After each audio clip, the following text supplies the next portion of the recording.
एक अच्छी डरावनी कहानी में आखिर ऐसा क्या होता है जो हमारे रोंगटे खड़े कर देता है। आज हम दो मॉडर्न हिंदी हॉरर कहानियों की परतें खोलकर देखेंगे। मतलब उनकी चीरफाड़ करेंगे और जानेंगे कि वो कौन सी छोटी छोटी बातें हैं जो उन्हें इतना असरदार और डरावना बना देती हैं। जानते हैं, यही वो सवाल है जो इन दोनों कहानियों के बिल्कुल सेंटर में है। कैसे एक छोटा सा गलत कदम या बस एक पल की चूक किसी की पूरी दुनिया को हमेशा हमेशा के लिए बदल सकती है। चलिए पहली कहानी से शुरू करते हैं और देखते हैं। हर हॉरर कहानी में ना एक एक ट्रिगर पॉइंट होता है। एक बहुत ही मामूली सा, बिल्कुल आम सा दिखने वाला काम जो अनजाने में हमारी दुनिया और उस दूसरी अलौकिक दुनिया के बीच का दरवाजा खोल देता है। तो हमारी पहली कहानी की हीरोइन है राधिका। नई नई शादी हुई है, रस्में चल रही हैं। वो गांव के मंदिर में दिया जलाती है और वो दिया एक नहीं, दो नहीं, बल्कि 3 बार बुझ जाता है। इससे बड़ा अपशकुन और क्या होगा, है ना। ऊपर से उसकी सास उसे साफ साफ चेतावनी देती है, सूरज ढलने के बाद बाल खोलकर घर से बाहर कदम मत रखना। और बस यहीं पर वो गलती हो जाती है। घर आते हुए राधिका का पैर अनजाने में सड़क पर पड़े एक नींबू मिर्ची पर पड़ जाता है। अब ये कोई मामूली बात नहीं है, हम सब जानते हैं। ऐसा माना जाता है कि इससे किसी और की बुरी नज़र या सारी नेगेटिव एनर्जी उस इंसान में चली जाती है। और बस यही वो पल था जिसने कहानी का रुख पूरी तरह से मोड़ दिया। अच्छा, अब मिलते हैं हमारी दूसरी कहानी के हीरो अखिलेश से। वो अपने दोस्तों के लिए एक जबरदस्त बर्थडे पार्टी देना चाहता है। उसे ऑनलाइन एक रिजॉर्ट मिलता है, एकदम जन्नत जैसा, और इतना सस्ता कि यकीन ही ना हो। लेकिन एक पेंच है, वो शहर से बहुत दूर घनी जंगलों के बीच में है। लालच में आकर वो सारी रेड फ्लैग्स को अनदेखा कर देता है। तो एक बार जब बुरी ताकतों का दरवाजा खुल जाता है ना, तो उनका आतंक भी अलग अलग तरीकों से सामने आता है। एक कहानी में साया एक इंसान के जिस्म को अपना घर बना लेता है, तो दूसरी कहानी में वो एक पूरी की पूरी जगह को ही अपनी गिरफ्त में ले लेता है। यहाँ ये देखना बहुत दिलचस्प है कि दोनों कहानियां डर को कितने अलग अलग अंदाज में दिखाती हैं। एक तरफ राधिका का शरीर है जो बस एक खाली बर्तन की तरह है, जिसे कोई दूसरी आत्मा इस्तेमाल कर रही है। और दूसरी तरफ अखिलेश की कहानी का रिजॉर्ट, जो खुद ही एक जीता जागता शिकारी बन जाता है, जो अपने मेहमानों को फंसाता है और फिर उनका शिकार करता है। राधिका में जो बदलाव आते हैं वो बड़े अजीब हैं और डरावने भी। उसका पति अनुज नोटिस करता है कि रात होते ही राधिका का बर्ताव एकदम बदल जाता है।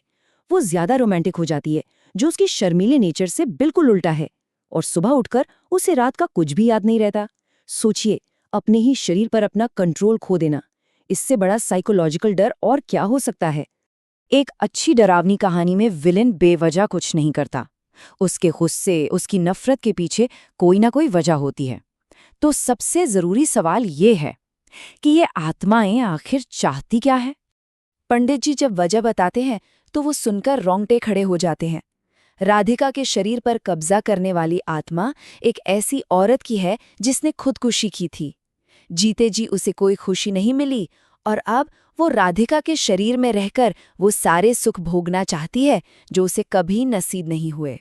और रिजॉर्ट वाली चुड़ैल की कहानी, वो पूरी तरह से बदले की कहानी है। उसके मंगेतर ने उसे धोखा दिया और जिस रिजॉर्ट को वो अपनी जान से ज्यादा चाहती थी वो किसी और का हो गया।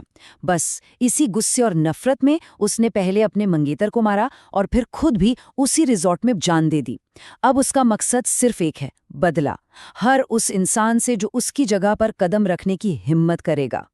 तो अब हम पहुंचते हैं इन कहानियों के क्लाइमैक्स पर, जहां डर के दो अलग अलग रास्ते सामने आते हैं।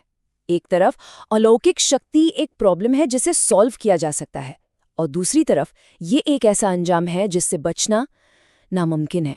राधिका की कहानी में एक उम्मीद की किरण है। पंडित जी एक पूरा प्लान बताते हैं। एक एक स्टेप बिल्कुल साफ है, जो पूजा पाठ और विश्वास पर टिका है। यहाँ नियम साफ हैं, अगर इन्हें माना गया तो जीत हो सकती है। लेकिन अखिलेश की कहानी में कोई उम्मीद नहीं है, कोई पंडित नहीं, कोई पूजा नहीं, कोई समाधान नहीं। चुड़ैल का इरादा बिल्कुल साफ है, कोई भी यहाँ से जिंदा नहीं जाएगा। ये बस एक डरावना शिकार है, जहाँ अखिलेश और इसके दोस्त एक एक करके मौत के मुंह में जाते हैं। रिजॉर्ट में हालात बद से बदतर होते जाते हैं। दोस्तों को एक एक करके कोई चीज घसीट कर ले जाती है। अखिलेश जैसे तैसे भागने में कामयाब तो होता है, लेकिन चुड़ैल उसे सड़क पर भी नहीं छोड़ती। वो एक कार एक्सीडेंट करवा देती है और ये साफ कर देती है कि उसके साए से बचना नामुमकिन है। दोनों ही कहानियां एक कीमत पर आके खत्म होती हैं, लेकिन ये बहुत अलग अलग है। चलिए देखते हैं कि हमारे किरदारों को आखिर में क्या चुकाना पड़ा।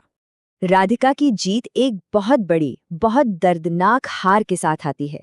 आत्मा तो चली जाती है, पर वो अपने साथ राधिका के अजन्मे बच्चे को भी ले जाती है। ये एक ऐसी जीत है जिसका जश्न नहीं मनाया जा सकता। और अखिलेश की कहानी की कीमत? सब कुछ।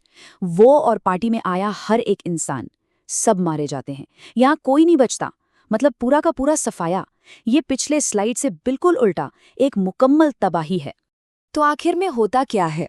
एक जिंदगी एक गहरे जख्म के साथ ही सही, पर वापस पटरी पर आ जाती है। राधिका को आज़ादी मिल जाती है, और दूसरी तरफ एक जगह हमेशा के लिए शापित हो जाती है।